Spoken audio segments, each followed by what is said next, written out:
el ciclo de conversaciones sobre temas de coyunturas de la Unión Europea relevantes para la Argentina que organiza la delegación de la Unión Europea en este país. Hoy vamos a poner el foco en un tema central para la Argentina, para el Mercosur y también para la Unión Europea. Es el Tratado de Libre Comercio entre la Unión Europea y el Mercosur. Es un tratado relevante y único. ¿Por qué? Porque crea la zona de libre comercio más grande del mundo.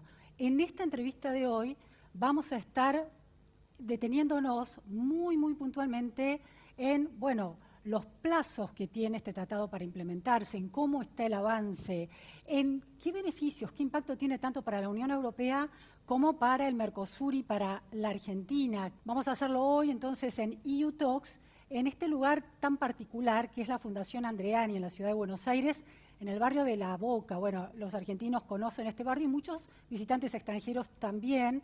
Este es un edificio único, diseñado, creado por un arquitecto y artista argentino legendario, que es Clorindo Testa. Así que están todos invitados a acercarse a este lugar que tiene exposiciones de arte audiovisual de vanguardia, así que vale la pena realmente. Para nosotros es un enorme placer y quedan también todos ustedes invitados. Estamos con nuestros dos entrevistados de hoy. Muchísimas gracias por estar hoy aquí, María Latorre y Marcelo Elizondo. Gracias.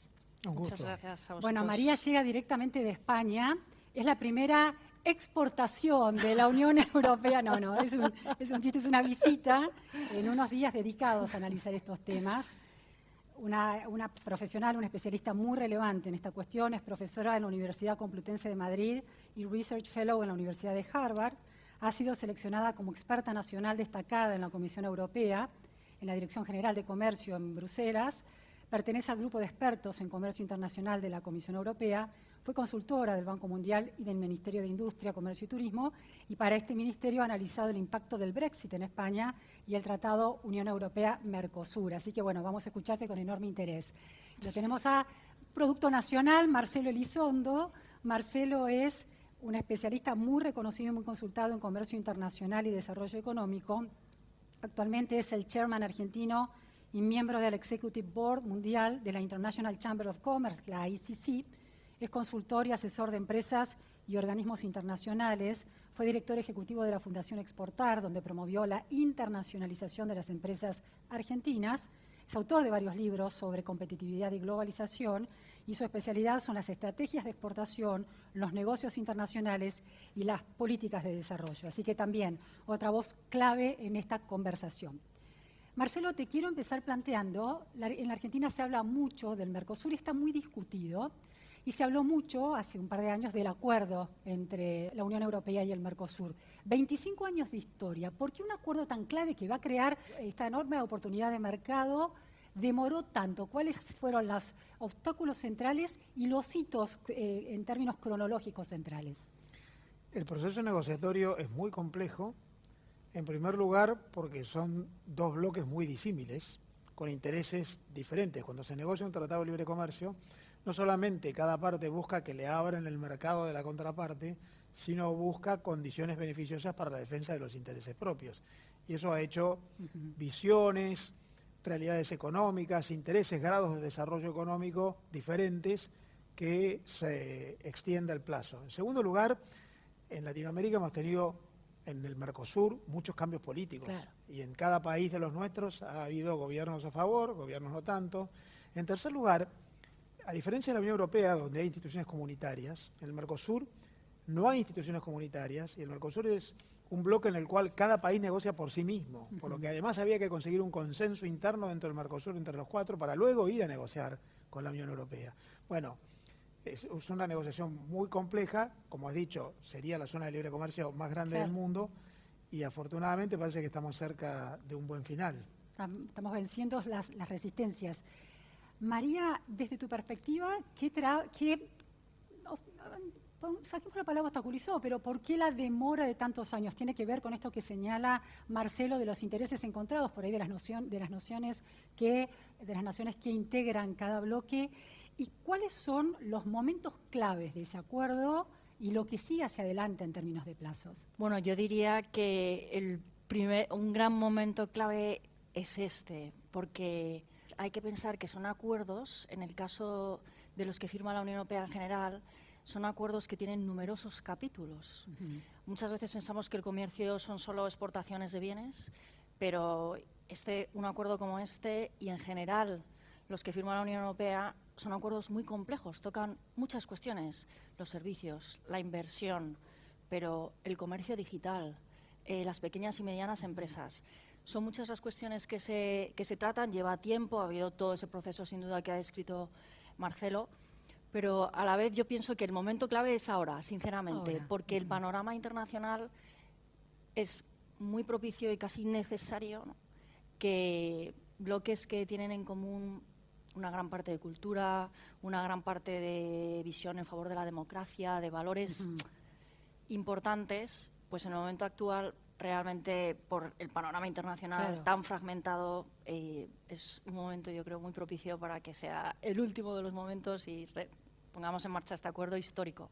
Está clarísimo, la situación geopolítica actual, un nuevo orden global que se empieza a configurar es un gran tema. Vamos a volver a eso en unos minutos. Quiero detenerme un poco más en qué representan hoy estos dos mercados. Marcelo, ¿qué es el Mercosur visto desde afuera, desde los ojos de la Unión Europea, en términos de oportunidades? ¿Cuál es ese volumen de mercado? ¿En qué sectores puntualmente puede ser interesante para el comercio exterior impulsado de la Unión Europea, para inversiones y para flujos de financiación? El Mercosur es un bloque, en primer lugar, en movimiento, fundado por 4 países, Argentina, Brasil, Paraguay y Uruguay, en orden alfabético, al cual se anexó Venezuela, que en este momento está en suspensión en el ejercicio de sus derechos, y últimamente Bolivia, que todavía no es full member porque tiene que adaptar algunas normas internas. Por lo tanto, está en un proceso de incremento. Y además tiene algunos acuerdos con vecinos como Chile y Perú de complementación económica. Es un bloque que a lo largo de más de 30 años que existe ha ido evolucionando mucho, que tenía realidades muy diferentes. Brasil no era, cuando hace 30 años comenzó el Mercosur, una de las 10 mayores economías del mundo, como es hoy. Claro. No era una potencia agrícola, como es hoy. La Argentina era un país con mucho menos potencial en el desarrollo de industrias que hoy estamos viendo que pueden ser estratégicas para Europa, como los minerales o la energía. De modo que estamos en un bloque con enorme oportunidad para Europa, pero para el Mercosur. La Unión Europea es una oportunidad única.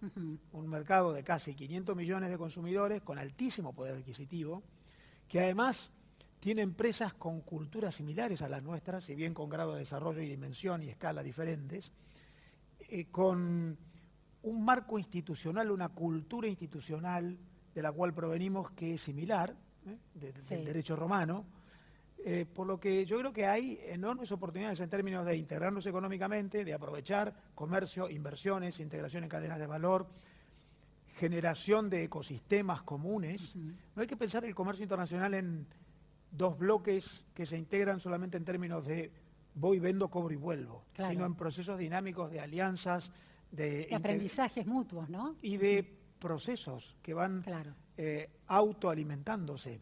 Por Marcelo, lo que creo que estamos ante una gran oportunidad. Marcelo, ¿hay cifras claves para contar? Porque decías Europa, de la Unión Europea, 500 millones, un mercado de 500 millones de consumidores, ¿entendí bien? Casi 500. Casi 500. ¿Mercosur cuánto representa en estos términos? Bueno, Mercosur son...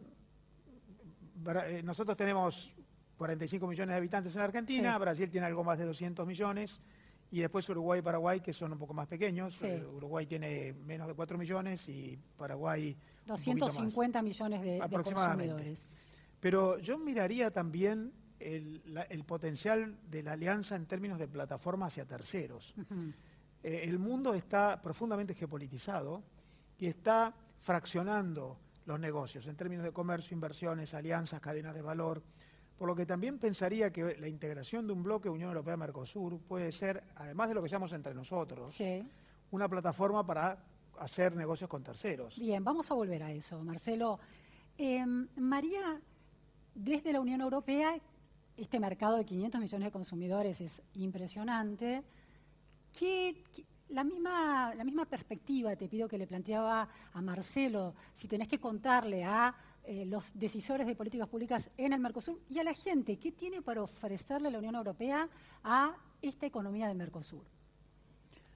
Bueno, yo creo que este tema del tamaño de los mercados es muy importante. Si lo vemos desde el punto de vista de los consumidores, de los dos lados, siempre supone abrirse a muchísimas más variedades. Si yo solo tengo un proveedor y estoy ante un monopolio, me pondrá el precio que quiera y tendré que comprar eso si quiero ese producto. Pero en el momento en que tú integras dos grandes bloques, en el que la Unión Europea es un poquito más grande, yo creo que eso es importante para hablar de los efectos del acuerdo.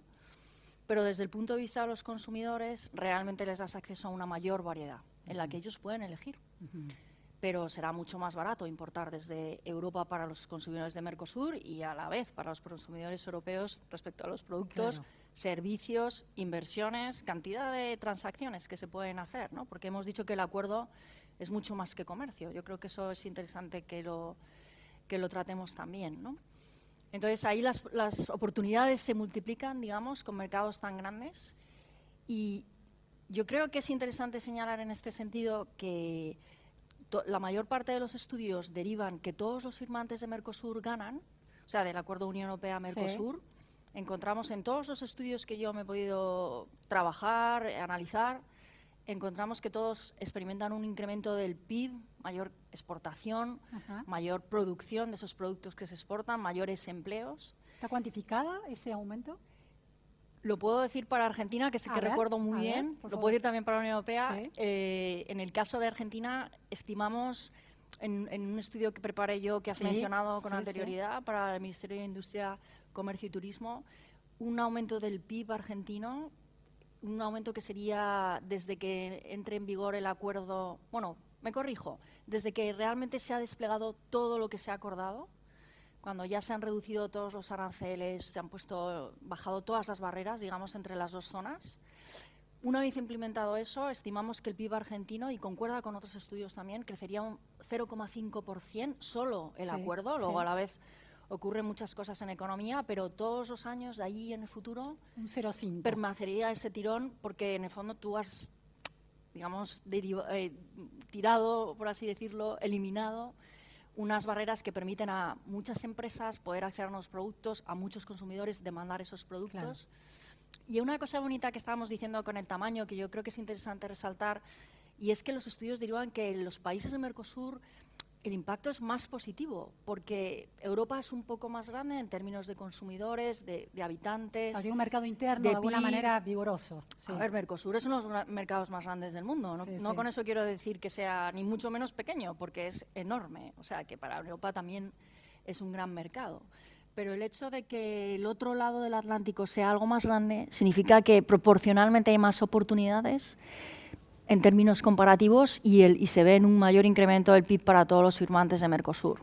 María, hiciste un señalamiento, destacaste la idea de cuando finalmente se termine de implementar el acuerdo, va a tener este beneficio de 0,5 puntos del PBI por año. ¿Cuáles son esos plazos tan claves hasta que, se lance el acuerdo? ¿En qué situación está hoy y cuánto tardará en implementarse completamente? Bueno, yo diría, primer paso necesario, terminar de traducir. Hasta donde yo sé, esa tarea hay que concluirla por el momento. ¿Traducir qué cosa? Traducir el acuerdo, en el caso europeo, a los 24 idiomas oficiales de la Unión Europea. Supongo que en Brasil habrá que traducirlo en portugués, a su vez en castellano. No todos los textos originales están en inglés. Claro. Eso hay que traducirlo. Yo estoy pensando un poquito más desde el lado europeo. Los pasos son: una vez que esté traducido, se lleva al Consejo, que es la reunión de los primeros ministros de la Unión Europea, donde están los jefes de gobierno. Ahí hay que aprobarlo por una mayoría simple, que ha de representar más del 65% de la población europea. Y después iría al Parlamento Europeo, 2/3 necesarios para el apoyo. Mi impresión es que esos apoyos están, a pesar de que a veces se escucha a algunos países. Yo creo que si solo son esos países, iría para adelante. Toda esa parte legal europea, una vez esté traducido, se calcula que puede durar un año. Es lo que, luego a veces hay distintos temas que debatir en el Parlamento, ¿no? Todo no puedes controlar exactamente, pero en un año podría estar en marcha. Y después de eso... un año a partir de ahora, decís. Desde que esté traducido, que quedarán unos meses para que esté traducido. Y creo que hablando de plazos hay una cuestión muy interesante para señalar. y es cómo se ha negociado este acuerdo, porque yo creo que es singular en términos internacionales, es un acuerdo que es bastante asimétrico en su implementación. El Mercosur ha negociado que los plazos fueran más largos para ir reduciendo las barreras, de manera que fueran sacando cada vez más músculo, ¿no? Sí, preparándose con esa capacidad competitiva que tienen. Yo creo que de eso podemos hablar también. Pero lo cierto es que han negociado de esa manera y para la mayor parte de los sectores supone... Bueno, ahí hay diferencias. Me estoy guiando más por el último de todos ellos, que es el automóvil, que llega hasta 16 años. Bien. Aunque en diciembre de 2024 incluso se ha incrementado esos plazos para el automóvil. Desde el lado argentino. Del lado de Mercosur, en Europa todo acaba en 11 años. Y además, en el primer año de entrada en vigor, se liberaliza prácticamente el 70% de lo que se ha negociado. O sea, va mucho más rápido, ¿no? Luego hay sectores que van más lento. Ahora, María, y ahora voy a ir a vos, Marcelo. María, desde que nosotros escuchamos la noticia, creo que fue en el gobierno de Cambiemos, del presidente Macri, que se había logrado la firma de este acuerdo después de una negociación tan larga. El gran planteo en ese momento era que cada país de la Unión Europea tenía que aprobarlo, ratificarlo. Este es el proceso que todavía no se cumplió y es este paso a paso que vos señalabas en la Comisión Europea y en el Parlamento Europeo, ¿o es algo previo? No, en realidad para eso se puede esperar más. Es verdad que se ha de acabar llevando a cada uno de los parlamentos de los países europeos, pero hay una parte del acuerdo que puede entrar en vigor sin que todavía se haya ido aprobando en cada uno de ellos. Y es concreto más la parte de comercial y de inversiones, la que puede ir entrando en vigor. Y, claro, el proceso de los parlamentos europeos puede ser más largo y de las muchas cosas que tiene el acuerdo, ¿no? Que tiene aspectos de cooperación entre las dos zonas del mundo, aspectos de colaboración en educación, de manera que haya mayores vínculos entre universidades. Bueno, muchísimos capítulos, ¿no? Lo que mencionábamos, o la idea que quería desarrollar, no, creo que no hemos hablado todavía de ella, ¿no? De las pequeñas y medianas empresas que tienen un capítulo especial. Sí, vamos a ir a esas cuestiones. Digamos que para algunas cosas hay plazos más largos y otras serían más inmediatas. Bien. Marcelo, ¿cómo es ese debate en la Argentina, en el Mercosur, en relación a la necesidad de una extensión de plazos, como planteaba María, para que empresas más incipientes o mercados más incipientes, como puede ser el argentino, con además las dificultades macroeconómicas que tiene, no ponga en riesgo su competitividad y sobre todo su supervivencia? ¿Qué discusión se ha dado y cómo se manejan esos plazos? Cuando se negocia un acuerdo de libre comercio, se negocian muchas cosas. Básicamente un acuerdo de libre comercio es reducción de aranceles y demás obstáculos en frontera, que no son solo los aranceles. Todo reduce costos y hace más fluido el tráfico de bienes, servicios y prestaciones, incluso hasta de personas e instituciones. Ahora, eso se negocia y se negocian las condiciones a las cuales eso ocurre. Por ejemplo, los tiempos. Claro. Y ahí, como María decía, los tiempos en los cuales irán reduciéndose los aranceles de ingreso de los productos del Mercosur en la Unión Europea por la negociación serán menores que los tiempos que ha solicitado el Mercosur. Y esto tiene que ver con que el Mercosur es un bloque que históricamente ha sido cerrado.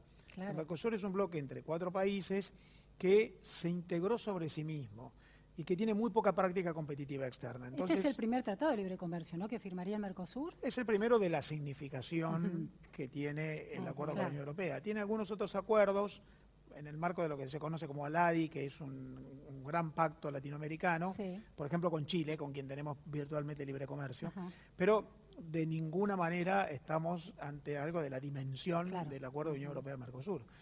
Por lo que se pretendió desde el Mercosur es que se concedan más tiempos para que haya una gradualidad mayor hasta el momento en el que se terminen bajando los aranceles para el ingreso de los productos europeos, contra los cuales tendremos que competir. Y eso tiene que ver con que en el Mercosur hay menos ejercicio de la competitividad internacional. Hemos tenido una economía mucho más cerrada, los 4 países del bloque, durante mucho tiempo. Tenemos empresas de menor dimensión. Hemos tenido economías más inestables, por lo tanto, mercado de capitales más débiles, menor financiamiento, menor convergencia tecnológica, y todo ese plazo mayor permitirá ir ya sabiendo que hay un norte al cual llegaremos y sabiendo cuándo llegamos. Bueno, es un plazo para ir adaptándose y generar no solamente una mejora en la capacidad de las empresas, sino una mejora en las estrategias, en la búsqueda de los mercados, en la elección de socios, en el ejercicio de la creación de esos ecosistemas productivos, y por eso hay plazos diferentes que se han negociado de un lado y del otro. queda claro. Ahora te voy a hacer una pregunta muy argentina, Marcelo, con las dificultades macroeconómicas, de estabilidad macroeconómica que tiene la Argentina como punto de partida. Y además los problemas de protección interna a ciertas industrias, a ciertos sectores que han generado mucha falta de competitividad. O sea, una cuestión es el tipo de cambio de la macroeconomía, que también influye en la competitividad de la producción argentina, pero además una falta de entrenamiento en esa competencia por sobreprotección de los sectores. ¿Qué se está haciendo desde que este tratado encontró, bueno, su punto culminante de acuerdo, para que ese tiempo que la Argentina y el Mercosur en general ha pedido a la Unión Europea, ese plazo mayor para la implementación gradual y total, sea aprovechado sustantivamente? ¿La Argentina ha estado haciendo algo en ese sentido? La Argentina, básicamente, y yo diría independientemente del proceso de la instrumentación del acuerdo con la Unión Europea, ha empezado a instrumentar una serie de reformas económicas estructurales muy marcadas. Por ejemplo, una modificación de las condiciones macroeconómicas para bajar la inflación. Sí. La Argentina hoy es uno de los únicos 5 países del mundo que tiene superávit de presupuesto, ha estabilizado su tipo de cambio, ha comenzado un proceso de modificación de sus regulaciones internas para hacer del entorno económico algo menos burocrático, menos obstaculizador. Sí, el Ministerio de Sturzenegger. Exactamente, ¿no? lo que aquí se llama la desregulación, que yo diría que es una neorregulación un poco más innovativa, con la concesión de más autonomía a las empresas y menos intervencionismo gubernamental. La Argentina ya ha comenzado a hacer reformas. Ahora, planteabas que estas 2 décadas y pico que llevó la negociación del acuerdo estuvo también impactada por los cambios políticos en América Latina y particularmente en el Mercosur. ¿Qué riesgos hay que un cambio de gestión política, de signo político, impacte en la sostenibilidad de ese acuerdo? Yo diría al revés. Tanto en términos macroeconómicos como en la letra del acuerdo, ¿no? Yo diría al revés. A ver. El acuerdo significa para nuestros países, y en particular soy argentino, para la Argentina, algo que ayer en una conversación que teníamos en la sede de la Unión Europea en la Argentina yo llamé la importación de instituciones. Y cuando nosotros nos obligamos por un acuerdo de este tipo, que tiene una gran fortaleza jurídica, a formar parte de un mercado común, tenemos menos margen para cometer errores y ir a desaguisados y ser irresponsables. Por lo tanto, quizás esto sea un espacio de reducción del margen de la comisión de los errores. Y estemos obligados a generar espacios de competitividad interna porque si no nos irá muy mal. Por lo que yo creo que será un condicionante, y será un condicionante favorable en términos de hacer lo que han hecho los grandes países del mundo: economía de mercado, preeminencia del sector privado, aliento a la inversión, búsqueda de autonomía empresarial para que mejore la competitividad y el desarrollo tecnológico. Por lo que yo diría al contrario. En la Argentina, en el Mercosur en general, sobre todo Argentina y Brasil, pero sobre todo en la Argentina, haber sido una economía cerrada ha sido una gran excusa para cometer errores. Porque finalmente la economía cerrada lavaba el efecto de los errores. Abrirse reduce el margen de los errores y obliga a los gobiernos a ser más responsables, y eso a mí me parece que es favorable. Muy interesante. María, vos estudiaste muy claramente los sectores afectados, impactados por el acuerdo. ¿Podrías sintetizarnos cuáles son los sectores más impactados favorablemente y cuáles son aquellos que van a tener más desafío hacia adelante? Sí. Estos resultados están en el estudio del que hemos hablado, que hice para el Gobierno de España. Yo creo que este acuerdo muchas veces se ha definido como un intercambio, no sé si lo dicen tanto por aquí, pero vacas por coches, ¿no? No sé si han oído esta expresión, en Europa se dice, ¿no? Y eso no es verdad. Este es uno de los grandes mitos que hay respecto a ese acuerdo. En el estudio que hemos hecho, cuando vemos el acuerdo totalmente implementado, o sea, esos 16 años por el lado de Mercosur, los 11 por el lado europeo, si analizamos todos los flujos que vienen de exportaciones desde Mercosur al lado europeo, los estoy hablando de los 4 a la vez, se podría decir para Argentina, están los datos, pero creo que el mensaje es importante también para el total de Mercosur, ¿no? Lo que vemos es que el 60% de los flujos son manufacturas. Creo que este dato es muy importante, ¿no?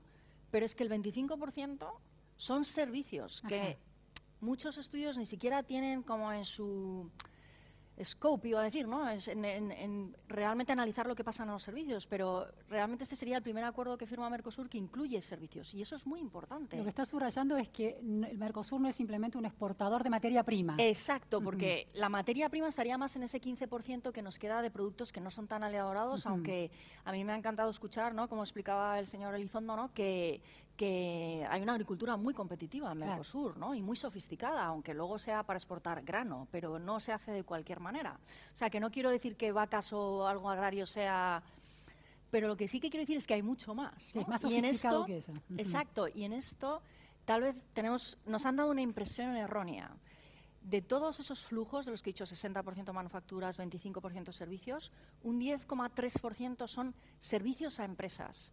Y la economía argentina tiene su tercer sector exportador más importante, son servicios basados en el conocimiento, que dan trabajo, software, por ejemplo, ¿no? O que utilizan intensivamente ese tipo de tecnologías, ¿no? Tiene el Ministerio de Argentina da la cifra de que emplean actualmente a 430.000 personas y que su segundo destino es Europa. Pero si además les quitamos las barreras, ¿no? Ahí hay una gran capacidad de incrementar muchísimo esas exportaciones, y ya de entrada, ¿no? O sea, vemos un gran poderío de esos servicios, con lo cual realmente el potencial es enorme para muchos sectores, tal vez más de los que muchas veces se tiene a hablar, ¿no?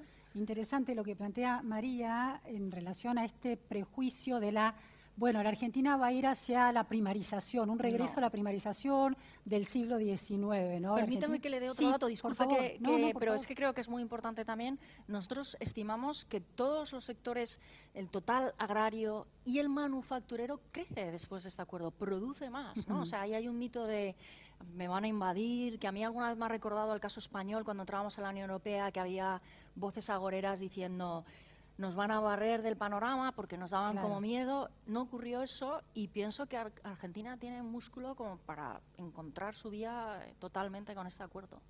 Marcelo, el agro argentino, un sector súper pujante, muy innovador en términos de lo que pone en juego para producir todos los años desde hace décadas, perdió competitividad con Brasil, por ejemplo. Hace 10 años Brasil se convirtió en líder en sectores como la soja, por ejemplo, cuando eso era impensable. ¿Qué efecto puede traer este acuerdo al sector del agro argentino? El agro argentino, como María mencionaba recién y como también vos, Luciana, decías, ha logrado una revolución productiva tecnológica en los últimos 20 años. El agro argentino hoy tiene muy poco de primario. Claro. El agro argentino son modificaciones genéticas, drones, satélites, inteligencia artificial aplicada a las máquinas que van anticipando para mejorar la productividad, la siembra o la cosecha, siembra directa, ingeniería agrícola, altísima calificación por todos lados. Si todo eso deviene en un grano, mal puede llamarse a ese grano algo primario. Claro. En realidad, probablemente hay más tecnología en un grano de soja que en muchos bienes industriales tradicionales. Bueno, podría crecer mucho más, claramente. Y la primera razón que tienen los crecimientos económicos es la ampliación de los mercados. La Argentina es un país que exporta todo lo que puede exportar. Todo lo que produce para exportar, lo exporta. No tiene un problema de demanda. Hago y no me compran. Tiene un problema de podrían comprarme más si no hago tanto. Y eso probablemente tiene que ver con falta de incentivos.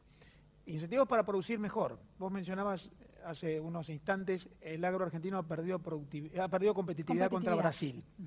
En realidad lo que ha ocurrido contra Brasil es, el agro de Brasil ha crecido mucho más. Y eso tiene que ver con mejores políticas macroeconómicas en Brasil. El agro argentino ha crecido mucho menos en dimensiones por peores políticas macroeconómicas. Pero endógenamente ha tenido una transformación tecnológica, aún sin haber crecido tanto desde el punto de vista cualitativo, no ya cuantitativo, ha tenido una evolución fenomenal. Bueno, esto podría ocurrir mucho más, y no solamente por la oportunidad de comerciar con la Unión Europea. Aquí podrían haber alianzas de empresas de los dos lados del Atlántico para invertir en tecnologías, en investigación, en producción. Podría haber inversión extranjera en la Argentina para manufacturación y avanzar más en la cadena. En relación a eso, Marcelo, una duda muy puntual es, ¿Los acuerdos se dan país contra país, empresas con empresas, bloques con bloques? ¿Cómo funciona eso? Porque vos estás señalando la relación entre empresas puntualmente. Bueno, hay un acuerdo marco Sí, que es entre los dos bloques. sí, pero digo, el intercambio comercial, Pero los luego- acuerdos puntuales que Luego pueda el haber. intercambio comercial, eso es muy interesante, pues yo me dedico a eso, yo me dedico más a lo microeconómico. Sí. En realidad las empresas hacen cada vez menos negocios solas. Ujú. En el mundo ha comenzado a generarse lo que en un tiempo se llamó cadena de valor y a mí hoy más me gusta llamar ecosistemas, en las cuales Claro. hay muchísimas empresas que se alían y cada una aporta su especialidad y generan fenómenos productivos, complejos productivos, de distintas nacionalidades. Por eso obstruir en frontera con aranceles Claro. afecta la capacidad económica. El mundo ha crecido muchísimo. El comercio internacional en lo que va del siglo XXI ha crecido más de 300%. Y eso ha ocurrido por la integración en la que cada uno se especializa y aporta algo en un ecosistema en el que todos hacemos cada vez menos cosas solos, porque la complejidad tecnológica nos obliga a tener especialistas que Claro, vengan y claro. hagan lo que nosotros no podemos. Y eso es lo que probablemente ocurrirá si ampliamos y además eliminamos obstáculos en las fronteras entre el Mercosur y la Unión Europea. Hago una llamada, también tenemos que hacerlo dentro del Mercosur. También hay obstáculos Claro, entre intra-Mercosur, los claro. países del Mercosur, Sí, en sí, frontera sí. entre nosotros, que no deberían existir de acuerdo al Tratado de Asunción que nos creó, pero que sin embargo todavía por malas prácticas siguen existiendo. Yo creo que el Mercosur está en crisis y una manera de superar la crisis es el acuerdo con la Unión Europea, Claro. que nos obligará a nosotros a dar los saltos que no hemos dado y que están pendientes. María, cuando los argentinos viajamos a Europa, entramos a los supermercados y nos quedamos maravillados por la variedad, por ejemplo, de quesos, de todo tipo de quesos. Vamos ahora en esta situación, hace unos años ya, a los supermercados de la Argentina y es muy, muy pobre la oferta que hay. Esa discusión entre los farmers, los agricultores europeos, los agricultores argentinos, también está, ¿no? Bueno, vamos a perder nosotros, van a ganar ellos. Marcelo hacía esta descripción interesante del agro argentino. ¿Cuánto de traba hay por parte de los agricultores que son muy activos, con mucha capacidad de lobby y de comunicación social de sus necesidades? ¿Cuánto de eso puede influir para frenar esos intercambios? ¿O el acuerdo logra superar esas dificultades? Pienso que sí, pienso que el acuerdo logra superar esas dificultades porque cada uno también tiene a tener sus especiales productos, ¿no? Y su ventaja comparativa en determinados sectores. Hay sectores en los que Argentina es un supercompetidor.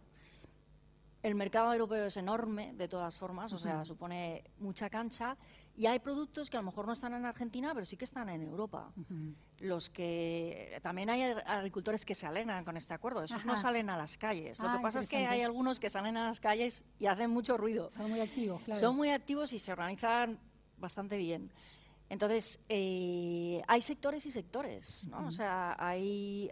¿Cuáles son los sectores más resistentes, los que tienen más voz en esa resistencia?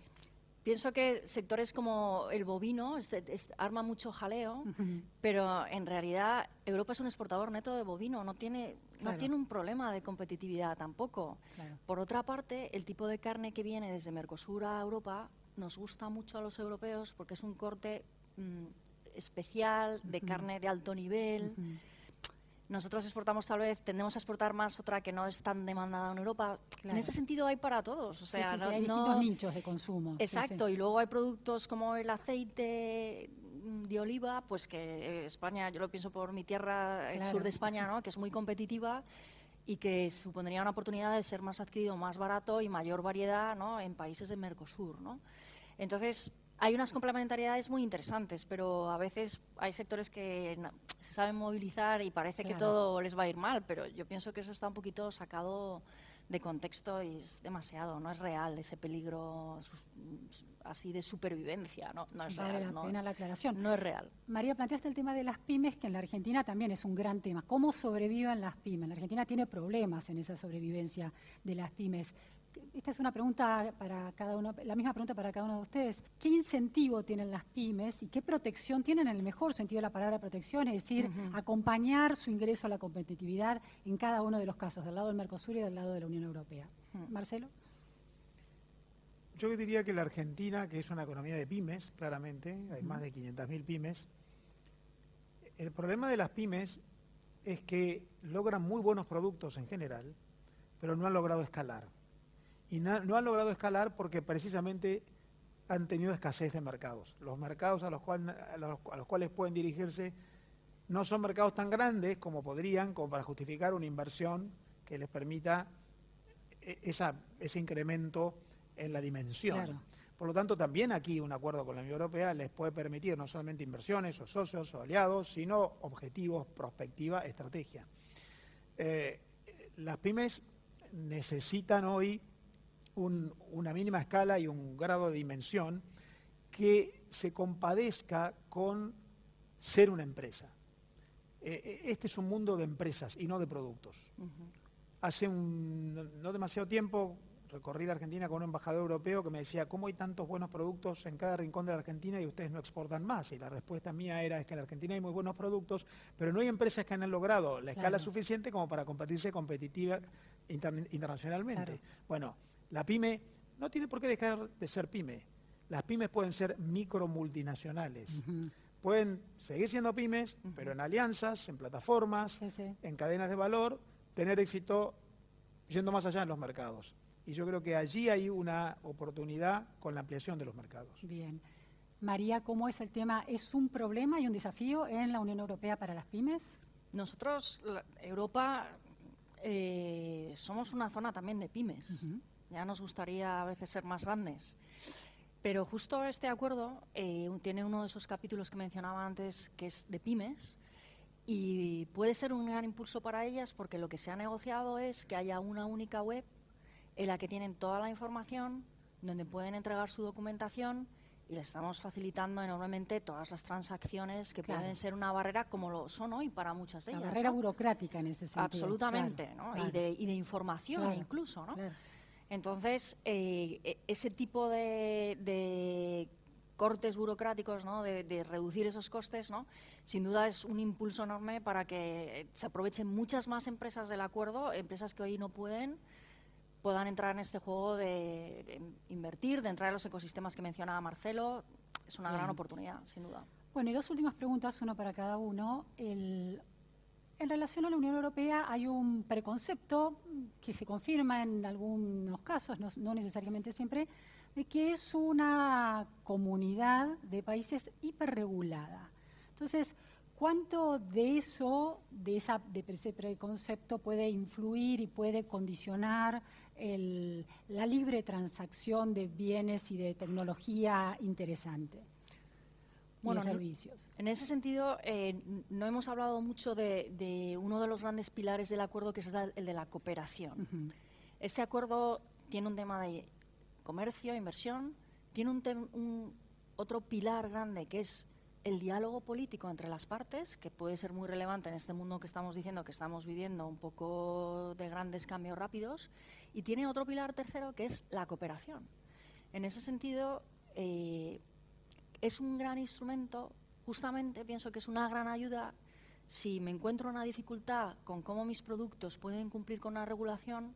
El acuerdo tiene una serie de diálogos que están planificados, un protocolo, y que permiten con mayor facilidad, porque yo creo que la Unión Europea también trata de explicar ahora las cosas, pero si eres un socio preferente, pues tu estatus de alguna manera se ve beneficiado, y entonces tú vas a poder ir con más facilidad con el acuerdo a decirme, oye, mira, este certificado que me pides, ¿dónde lo consigo? Es que no sé qué empresas me lo pueden dar.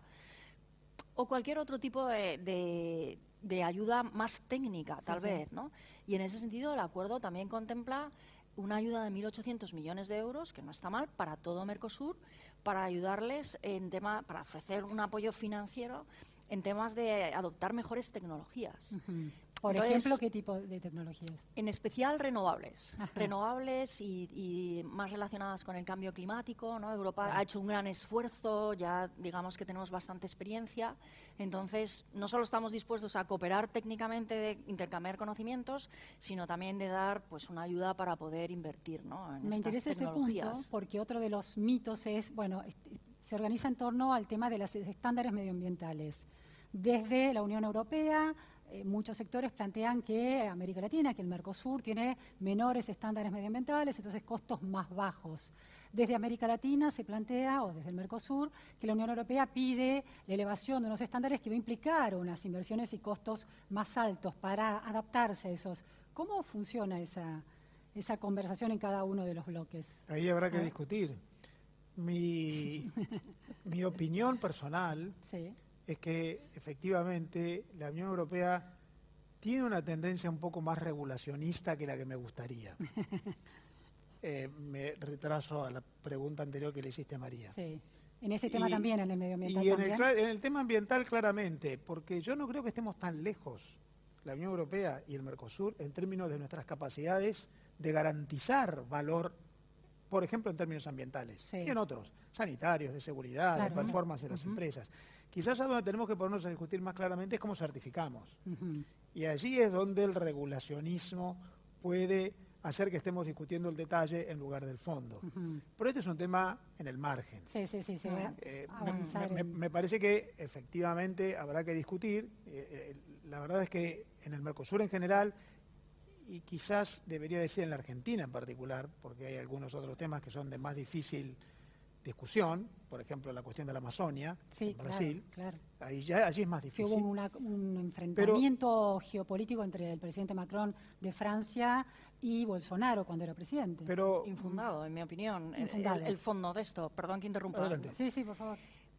Bueno, se ha hablado del tema de la Amazonia y es verdad que es un tema serio, las cuestiones de la Amazonia, pero lo que mucha gente no sabe es que el tipo de carne que se supone que podría venir de la Amazonia en realidad no, por eso que le explicaba antes, por el tipo de corte Sí. que les gusta más a los europeos comprar, viene de un clima distinto, el ganado viene de un clima distinto de la Amazonia. Claro, no Entonces está en la también selva, hay claro. mitos de un interés a veces, tal vez de Claro. tal vez algunos que no quieran que este acuerdo se llegue a implementar, pero la realidad es que este acuerdo es un reaseguro para cuidar temas medioambientales, porque creo que ambas partes tienen un interés sincero por las cuestiones medioambientales, ¿no? Y ahí, Luciana, si me permitís Sí. una vez más, yo creo que tenemos que tener muy en claro que una cosa es lo que queremos, buenas prácticas ambientales, y otra cosa es cómo certificamos esas buenas prácticas. Nosotros en la Argentina hemos elaborado una nueva manera de certificar a través de nuevas tecnologías que quizás todavía la regulación de otros países no admite. Claro. Bueno, quizás tengamos que ponernos a trabajar en esto, que finalmente nos obliga a saber distinguir lo principal de lo accesorio. Bien. Sí. Y con todo, yo cuando ahora hemos estado hablando sobre este acuerdo, nos hemos encontrado personas empresas, representantes del sector agrícola, que nos decían, mire, yo sé que bueno, pues cada zona del mundo regula qué entra en su mercado, porque es su propia soberanía. Ustedes lo hacen en Mercosur, la Unión Europea lo hace con el suyo, ¿no? Pero muchos de los empresarios de aquí nos decían, pero mire, yo sé que cuando cumplo con esto, voy a poder exportar a la Unión Europea y otros mercados, porque los estándares Claro. van a ser bien recibidos en muchas partes, y a mí eso me da seguridad. Claro. Porque primero tengo acceso a un mercado enorme y además de segunda derivada puedo acceder a otros. Entonces, aunque a veces solo se ve como al lado de un coste por cumplir con algún requisito, en el fondo te estás asegurando, ¿no?, una entrada libre, ¿no?, que te va a dar luego una gran ventaja competitiva. Claro, ponerse al día en una serie de dimensiones. Bueno, hemos llegado al final. Si quedó algo en el tintero, es ahora o callen para siempre, por lo menos por un ratito. A ver, María. Me parece que habría que acabar, ¿no?, con la idea. Desde luego a mí me quedó muy clara una vez de haber trabajado mucho con este trabajo, ¿no?, con Sí. este acuerdo, ¿no?, al que le hemos echado muchas horas, ¿no? Me parece que este acuerdo promueve la competitividad de todos los firmantes. Nosotros vemos que las empresas y los productores elevan su nivel. Esta integración hace que pasemos a ser más competitivos, más productivos, implica mayor crecimiento para todos. Dijimos un poquito más para Mercosur, ¿no?, que creo que es una buena noticia, ¿no? Y detrás de ese crecimiento hay más empleos, más trabajo, Sí, en el bienestar fondo en general. más renta, ¿no?, unas mejores condiciones de vida, con lo cual creo que es el interés de los ciudadanos. Suena muy lindo eso. Pero creo que es una gran verdad, Sí, ¿no? sí, O sí. sea, al final los acuerdos son para que la gente viva mejor, ¿no?, Claro. para dar mayor calidad de vida. Y Bueno. creo que este lo lograría. Bueno, me parece un cierre buenísimo. Muchísimas gracias, María. Muchísimas gracias, Marcelo, por estar hoy en esta conversación del EU Talks. Muchas gracias a todos ustedes. Si quieren seguirnos en el canal de YouTube de EU Talks, están todos invitados. Gracias.